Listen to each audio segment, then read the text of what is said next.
It's Black History Month, and to honor the occasion, I wanted to try to do a little Black History of HEMA series.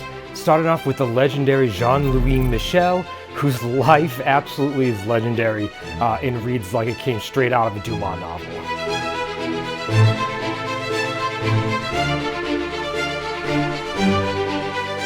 Jean-Louis Michel was born in 1785 on the western third of Hispaniola, now the Republic of Haiti.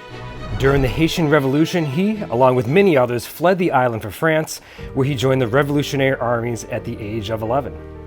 His colonel, known in his small size and fragile appearance, sent him to the Maître for instruction, where he quickly developed into a strong and supple athlete. By his 19th birthday, he had become one of the most able swordsmen in France, and his dueling adventures fell straight out of books and film. Jean-Louis' earliest encounter was against a mocker who insulted him, publicly stating that he would be, quote, far less brilliant were they to substitute edged weapons for foils. At his patience end, Jean-Louis proposed a duel, but under one condition. His opponent would be armed with a sharp sword, but Jean-Louis would duel with merely a foil.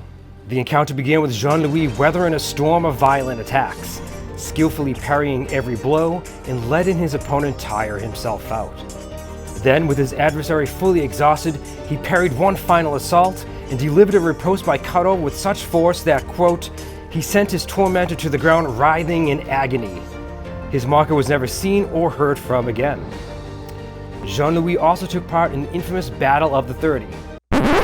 No, not that one, a different one. In 1814, while in Spain, a few French and Italian regiments got into several quarrels. To restore discipline among the troops, a council of senior officers suggested that 30 fencers from each regiment, 15 masters and assistants, would fight a series of duels.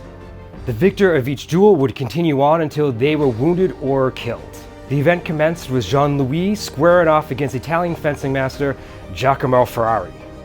Surrounded by 10,000 of their fellow soldiers, plus military drum and trumpet fanfare, Jean-Louis and Ferrari took their guards, crossed blades, and fought. Quickly, Jean-Louis struck a blow to the Italian master's shoulder, but Ferrari insisted on fighting on. On the next pass, Jean-Louis delivered a fatal blow through Ferrari's body. The Italian master lay dead at his feet. A dozen other Italians followed, one after another. Within 40 minutes, and with just 27 sword thrusts from his sword, Jean-Louis had felled 3 swordsmen and wounded another 10. His comrades approached him, fearing he was exhausted. Maître, one said, you have valiantly defended the regiment's honor, and in the name of your comrades and in my name, I thank you sincerely. However, 13 consecutive duels have taken too much of your body's stamina.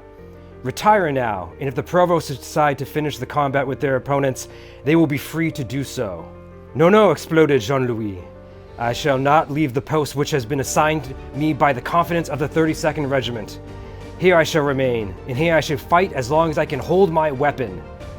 As he finished his statement, he made a flourish with his sword, which cut one of his friends on the leg. A military council then gathered, and after a short discussion decided that honor had been satisfied. Fortunately for the last 2 remaining Italians, they did not need to duel Jean-Louis. And after that, both regiments embraced and left as friends. 2 years later, he transferred to the 3rd Regiment of Engineers, where he taught fencing to both soldiers and civilians. He retired from military service in 1830 and opened a private fencing school. At the age of 30, he lost his sight to cataracts, yet continued to teach, working exclusively off touch. His sensitivity to blade contact and timing was so strong, he could attack or parry riposte without seeing the opposing blade.